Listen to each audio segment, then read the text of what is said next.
समाचार का वार देख रहे हैं आप और सबसे पहले बात होगी प्रधानमंत्री नरेंद्र मोदी के आज के मन की बात एपिसोड की। मन की बात का शतक पूरा हुआ और इस ऐतिहासिक मौके पर प्रधानमंत्री मोदी ने कहा कि मन की बात कार्यक्रम भावनाओं से जुड़ा हुआ है। कई बार मन की बात करते हुए भावना भी व्यक्त की और हमेशा भावुक हुए। इस खबर पर तमाम जानकारी आपको देंगे और अगली खबर के लिए रुख करेंगे महिमा। देखिए, 4 के बारे में दूसरी बड़ी खबर की बात होगी। प्रधानमंत्री मोदी ने आज कर्नाटक में चुनावी प्रचार अभियान को धार दी है। कोलार की जनसभा में मोदी ने कांग्रेस पर खूब हमले किए और कहा कि राज्य के विकास के लिए बीजेपी बहुत जरूरी है। इस खबर को लेकर मैं आपको दूंगी विस्तार से जानकारी। तीसरी बड़ी खबर के लिए रुख करेंगे साक्षी मिश्रा का। बिल्कुल, नमस्कार। 4 के बारे में तीसरी बड़ी खबर मैं आपको बताऊंगी लुधियाना से जुड़ी। लुधियाना में गैस लीक होने की वजह से 11 लोगों की मौत हो गई। इनमें 5 लोग एक ही परिवार के बताए जा रहे हैं। सीएम भगवंत मान ने मृतकों के परिजनों को और घायलों के लिए मुआवजे का ऐलान भी किया है। तफ्तीश से इस खबर के ऊपर बात करेंगे, लेकिन सबसे पहले रुख करते हैं चौथी बड़ी खबर का मेरी सहयोगी सुरभि तिवारी के साथ। तो चौथी और आखिरी खबर मैं आपको बताऊंगी। खबर होगी बिहार की, बात करेंगे। बिहार में शराबबंदी लागू है और ऐसे में एक तस्वीर बिहार के पूर्णिया से सामने आई है, जहां सड़क पर फैली पड़ी शराब की बोतलों और बियर के लिए लोगों में धक्का मुक्की होने लगी और बोतलों को हासिल करने की होड़ देखने को मिली है। इस पर भी विस्तार से आपको जानकारी देंगे, लेकिन अब नजर डाल लेते हैं इस वक्त की बड़ी खबर पर, जो कि बताएंगे मेरे सहयोगी अमृता। बिल्कुल, देखिए, कर्नाटक विधानसभा चुनाव में अब काफी कम समय बचा हुआ है। ऐसे में चुनाव प्रचार भी अपने चरम पर है और इसी कड़ी में प्रधानमंत्री नरेंद्र मोदी 2 दिवसीय कर्नाटक के दौरे पर हैं। इस दौरान पीएम मोदी ने जहां बीजेपी के पक्ष में प्रचार किया, तो वहीं कांग्रेस पर जमकर प्रहार भी किया। ये रिपोर्ट देखिए।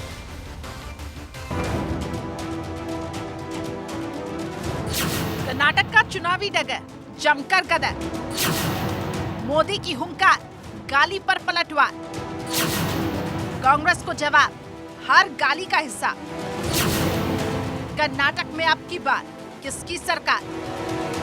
कर्नाटक में होने वाले विधानसभा चुनाव में महज कुछ ही दिन बाकी रह गए हैं। सभी राजनीतिक दलों ने इस महत्वपूर्ण लड़ाई के लिए अपनी अपनी कमर कस ली है। सत्ताधारी बीजेपी राज्य में चुनाव जीतने के लिए सारे दांव आजमा रही है। पीएम मोदी ने फिर से भगवा सरकार बनाने के लिए खुद मोर्चा संभाल लिया है। जीत के लिए ताकत झोंक रही बीजेपी के प्रचार के लिए प्रधानमंत्री राज्य के 2 दिवसीय दौरे पर है। रविवार को पीएम मोदी ने कोलार में जनसभा को संबोधित किया। यहाँ रैली में पीएम मोदी ने कांग्रेस पर जमकर निशाना साधा।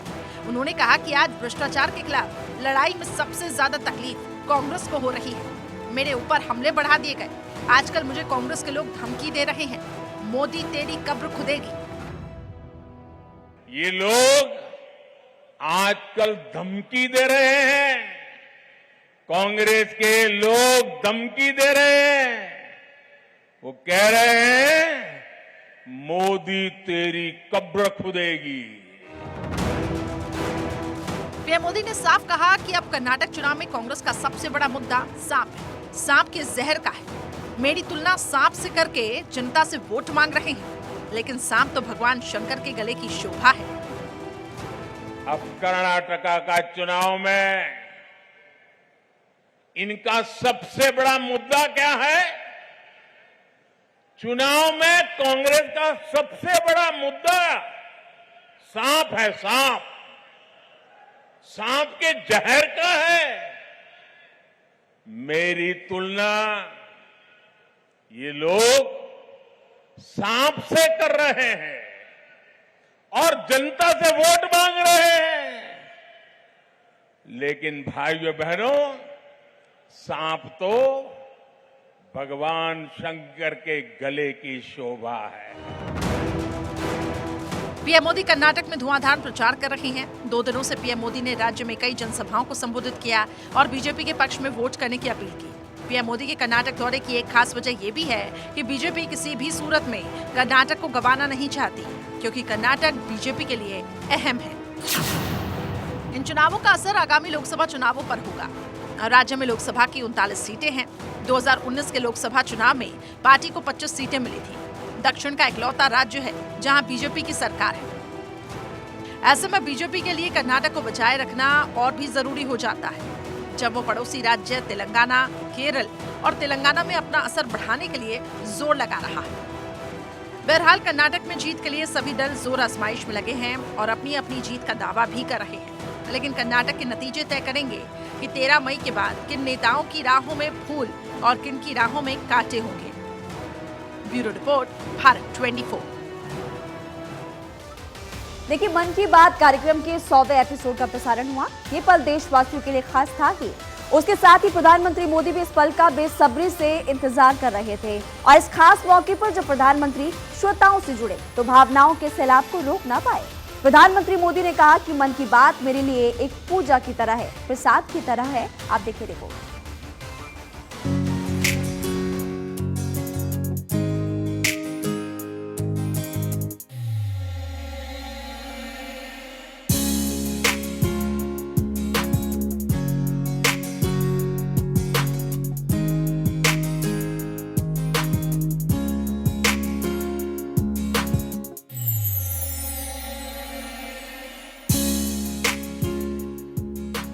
शतक, ये शतक है संभावनाओं का, शतक है भारत की समृद्धि का, शतक है नए भारत के नींव का, शतक है दिल से जुड़े रिश्तों का, शतक है आम आदमी से बातचीत का। He has the strike on 99. Works it away and that is it. Brilliant Sachin Tendulkar.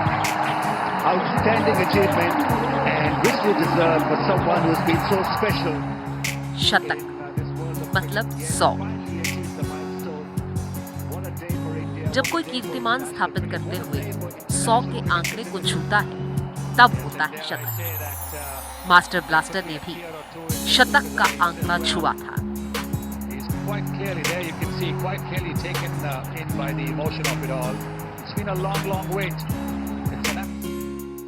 तो वहीं प्रधानमंत्री नरेंद्र मोदी ने भी आज संवाद के शतक को छू लिया है।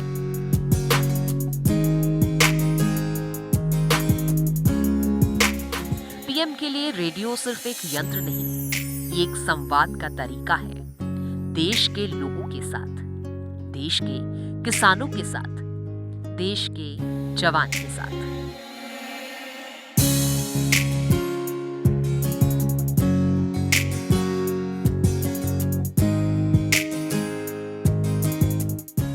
इस संवाद से कई हुनर निखर कर आए और जब बारी संवाद के 100वें एपिसोड की थी तो तैयारी भी भव्य थी और दिव्य थी। आज का ये शतकीय एपिसोड का प्रसारण टीवी चैनल्स, निजी रेडियो स्टेशंस, सामुदायिक रेडियो सहित 1000 से ज्यादा प्लेटफॉर्म्स पर ब्रॉडकास्ट किया गया। इसके अलावा संयुक्त राष्ट्र के न्यूयॉर्क के हेडक्वार्टर्स पर भी आज का एपिसोड सुना गया।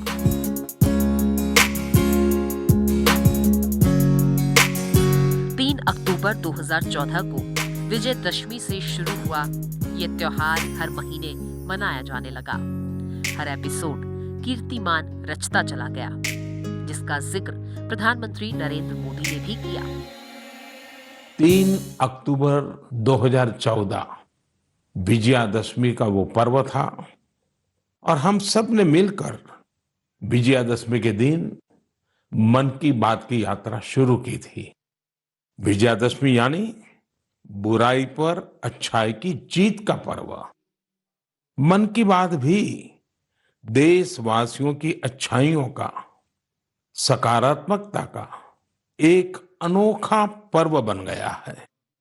एक ऐसा पर्व जो हर महीने आता है, जिसका इंतजार हम सभी को होता है।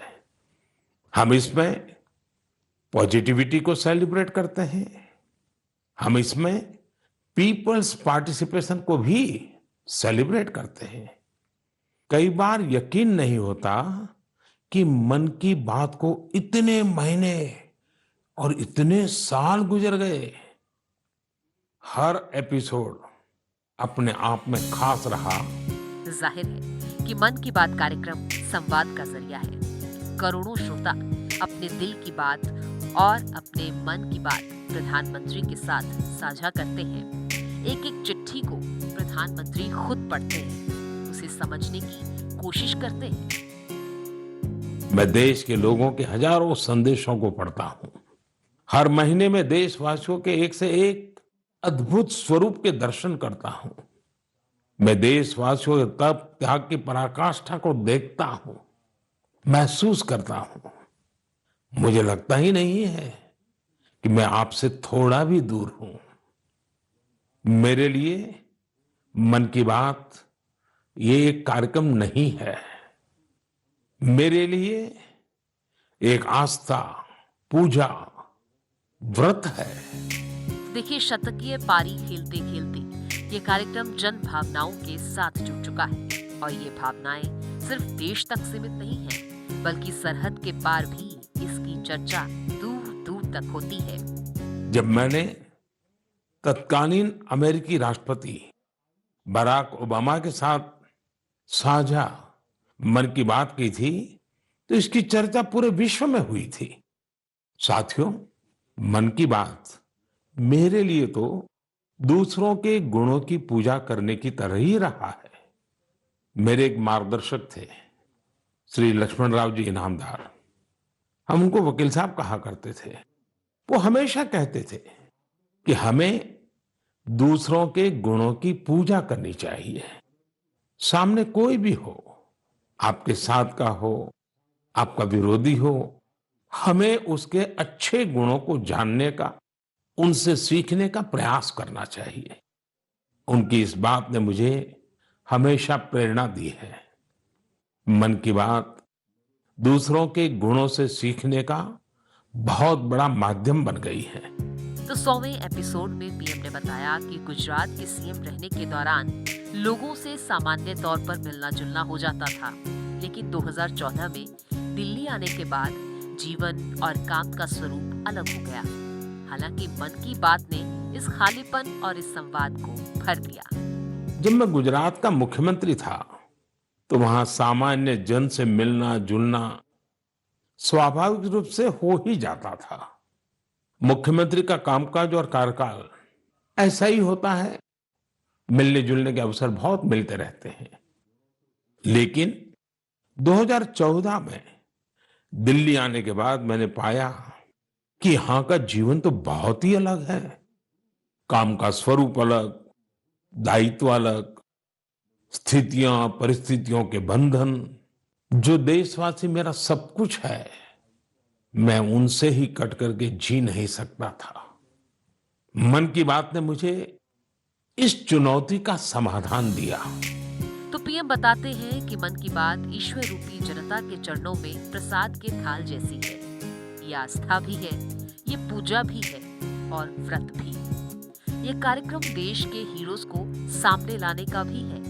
100वें एपिसोड के पड़ाव में एक बार फिर इन हीरोज का परिचय पीएम मोदी ने कराया। कि मंजूर जी, वोकल फॉर लोकल की ताकत कितनी जबरदस्त है, आपने धरती पर उतार के दिखा दिया है। जी सर, जी सर। मेरी तरफ से आपको और गांव के सभी किसानों को और आपके साथ काम कर रहे हैं सभी साथियों को भी मेरी तरफ से बहुत बहुत शुभकामनाएं। ये कार्यक्रम ढेर सारी बातें करने का जरिया होता है।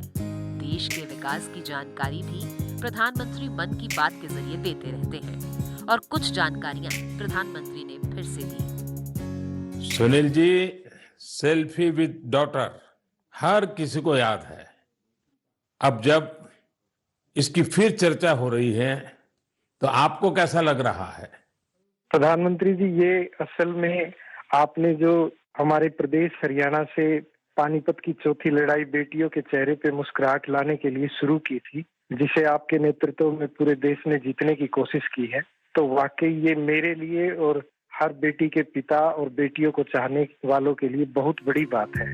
तो देखिए, पीएम मोदी का मानना है कि जीवन में निरंतरता बनी रहनी चाहिए और जब बारी 100वें एपिसोड की थी तो उसमें भी पीएम इस बात का जिक्र करना नहीं भूले।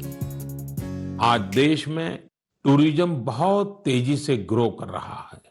हमारे ये प्राकृतिक संसाधन हो, नदियां, पहाड़, तालाब या फिर हमारे तीर्थ स्थल हो, उन्हें साफ रखना बहुत जरूरी है। ये टूरिज्म इंडस्ट्री की बहुत मदद करेगा। पर्यटन में स्वच्छता के साथ साथ हमने इनक्रेडिबल इंडिया मूवमेंट की भी कई बार चर्चा की है। इस मूवमेंट से लोगों को पहली बार ऐसे कितनी जगहों के बारे में पता चला जो उनके आसपास ही थे।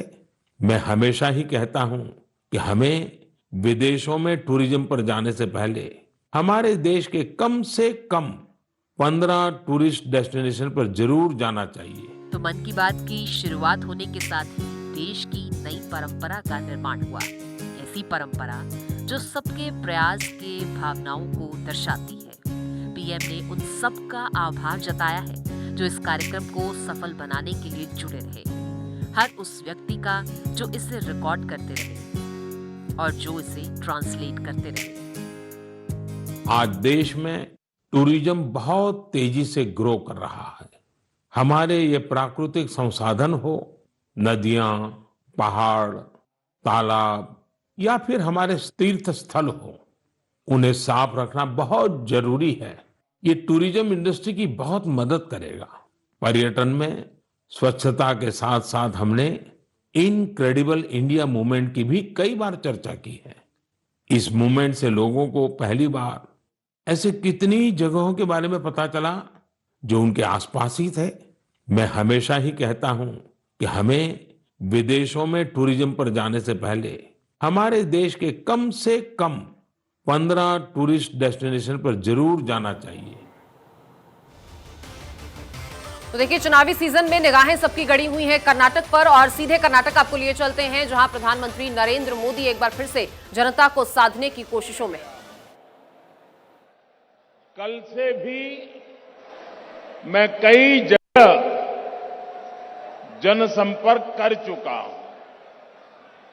हर जगह एक ही आवाज मुझे सुनाई दे रही है, एक ही मंत्र सुनाई दे रहा है, एक ही नारा सुनाई दे रहा है, एक ही संकल्प सुनाई दे रहा है। ई बारिया निर्धारा, ई बारिया निर्धारा, ई बारिया निर्धारा। यही जोश और जज्बा मैं हासन में भी देख रहा हूं।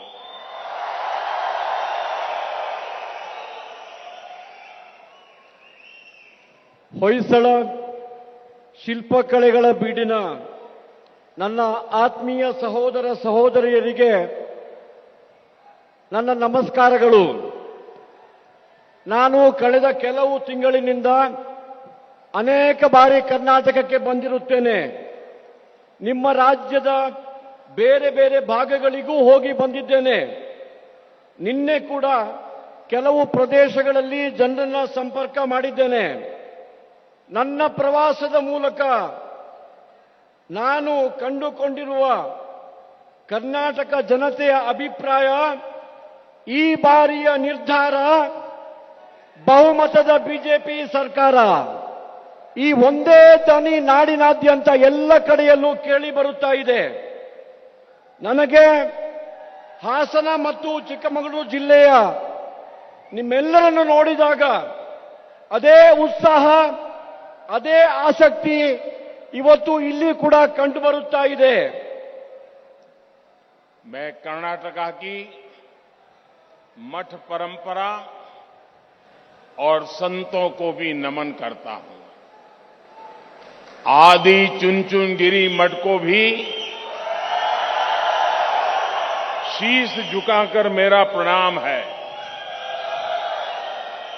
मैं श्रावण बेलागोला के चारू कीर्ति भट्टारका स्वामी जी को भी आदर पूर्वक श्रद्धा सुमन अर्पित करता हूं। ಈ ಸಂದರ್ಭದಲ್ಲಿ ನಾನು ಕರ್ನಾಟಕದ ಮಠ ಪರಂಪರೆ ಮತ್ತು ಇಲ್ಲಿನ ಸಂತ ಶ್ರೇಷ್ಠರ ಎಲ್ಲರಿಗೂ ಕೂಡ ಗೌರವದ ನಮನಗಳನ್ನು ಸಲ್ಲಿಸುತ್ತೇನೆ. ಇಲ್ಲಿನ ಆದಿಚುಂಚಗಿರಿ ಮಠಕ್ಕೂ ತಲೆಬಾಗಿ ನನ್ನ ಪ್ರಣಾಮಗಳನ್ನು ಸಲ್ಲಿಸುತ್ತೇನೆ. ಇತ್ತೀಚೆಗಷ್ಟೇ ನಮ್ಮನ್ನೆಲ್ಲ ಅಗಲಿದ ಶ್ರವಣಬೆಳಗೊಳದ ಪೂಜ್ಯ ಚಾರುಕೀರ್ತಿ ಭಟ್ಟಾರಕ ಸ್ವಾಮೀಜಿಯವರಿಗೆ ಗೌರವದ ಶ್ರದ್ಧಾಂಜಲಿಯನ್ನು ಕೂಡ ಸಮರ್ಪಿಸುತ್ತೇನೆ. भाइयों और बहनों, इस बार कर्नाटका ने तय कर लिया है, दशकों से जोड़ तोड़ की अस्थिर सरकारों की जो राजनीति चली है उसे खत्म करके ही रहना है। कांग्रेस और जेडीएस दोनों ही अस्थिरता के प्रतीक है। देश में जिन राज्यों में भी कांग्रेस की सरकारें बची हैं, वहां उनकी पहचान कांग्रेस नेताओं के आपसी झगड़े से है। राजस्थान, छत्तीसगढ़ में क्या चल रहा है, ये आप भी देख रहे हैं। वहां जनता पूरी तरह से त्रस्त है, विकास ठप पड़ा हुआ है। कांग्रेस की सारी गारंटियां वहां कांग्रेस के झूठ का पुलिंदा बन गई है। कांग्रेस के भीतर तो आपसी लड़ाई ही है। कांग्रेस की बी टीम जेडीएस भी सपने देख रही है और जेडीएस जैसे तैसे 15-20 सीटें हासिल करके लूट खसूट में हिस्सेदारी चाहती है। ಸಹೋದರ ಸಹೋದರಿಯರೇ, ಈ ಬಾರಿ ಕರ್ನಾಟಕದ ಜನತೆ ಕೆಲವು ದಶಕಗಳ ಕಾಲದ ಅನೈತಿಕ ಗಠಬಂಧನ ಮತ್ತು ಅಸ್ಥಿರ ಸರ್ಕಾರಗಳ ಆಡಳಿತದ ರಾಜಕಾರಣವನ್ನು ಕೊನೆಗೊಳಿಸಬೇಕೆಂದು ಈಗಾಗಲೇ ನಿರ್ಣಯಿಸಿದ್ದಾರೆ. ದೇಶದ ಯಾವೆಲ್ಲ ರಾಜ್ಯಗಳಲ್ಲಿ ಕಾಂಗ್ರೆಸ್ ಆಡಳಿತ ನಡೆಸ್ತಾ ಇದೆ ಆ ರಾಜ್ಯಗಳಲ್ಲಿ ಅಲ್ಲಿನ ಸರ್ಕಾರಗಳಲ್ಲಿ ಕಾಂಗ್ರೆಸ್ ಪಕ್ಷದ ನಾಯಕರುಗಳ ಒಳಜಗಳಿಂದಾಗಿ ಯಾವಾಗಲೂ ಸುದ್ದಿಯಲ್ಲಿರುವಂತಾಗಿದೆ. ರಾಜಸ್ಥಾನ ಮತ್ತು ಛತ್ತೀಸ್ಗಢದಲ್ಲಿ ಕಾಂಗ್ರೆಸ್ ಪಕ್ಷದಲ್ಲಿ ಏನು ನಡೀತಾ ಇದೆ ಎನ್ನುವುದು ತಮಗೆಲ್ಲ ತಿಳಿದೇ ಇದೆ. ಆ ರಾಜ್ಯಗಳ ಜನತೆ ಕಾಂಗ್ರೆಸ್ನ ಒಳಜಗಳದಿಂದ ಸಂಪೂರ್ಣ ಭ್ರಮನಿರಸನಗೊಂಡಿದ್ದು ಅಭಿವೃದ್ಧಿ ಕಾರ್ಯಗಳು ಸಂಪೂರ್ಣ ಕುಂಠಿತವಾಗಿವೆ. ಚುನಾವಣೆಯ ಸಂದರ್ಭದಲ್ಲಿ ಆ ರಾಜ್ಯಗಳಲ್ಲಿ ಕಾಂಗ್ರೆಸ್ ಪಕ್ಷ ನೀಡಿದ ಎಲ್ಲಾ ಗ್ಯಾರಂಟಿಗಳು ಶುದ್ಧ ಸುಳ್ಳಿನ ಕಂತೆಗಳಾಗಿರುವುದನ್ನು ನಾವೆಲ್ಲ ನೋಡಿದ್ದೇವೆ. ಕಾಂಗ್ರೆಸ್ ಪಕ್ಷದಲ್ಲಂತೂ ಆಂತರಿಕ ಗುದ್ದಾಟ, ಪರಸ್ಪರ ಹೋರಾಟ, ಕಾಲೆಳೆಯುವುದು ಯಾವತ್ತೂ ಇದ್ದದ್ದೇ. ಆದರೆ ಜೆಡಿಎಸ್ ಕೂಡ ಅಧಿಕಾರದ ಕನಸು ಕಾಣಲು ಆರಂಭಿಸಿದೆ. ಹೇಗಾದರೂ ಮಾಡಿ 15-20 ಸ್ಥಾನ ಗೆದ್ದರೆ ರಾಜ್ಯದ ಲೂಟಿಯಲ್ಲಿ ಪಾಲು ಪಡೆಯುವ ಕನಸು ಕಾಣ್ತಾ ಇದೆ. साथियों, यहां कर्नाटका में कांग्रेस और जेडीएस एक दूसरे के विरोधी होने का दिखावा कर रही है। आप 2018 के यानी पिछला जो चुनाव हुआ था विधानसभा का, 2018 के विधानसभा चुनाव में कांग्रेस नेता और जेडीएस नेता के बयानों, उसके पुराने वीडियो निकालकर देख सकते हैं। तब कांग्रेस और जेडीएस के नेता लगातार एक दूसरे को कोस रहे थे, गालियां दे रहे थे और चुनाव अभी खत्म भी नहीं हुआ था कि कांग्रेस और जेडीएस ने एक दूसरे से हाथ मिला लिया था।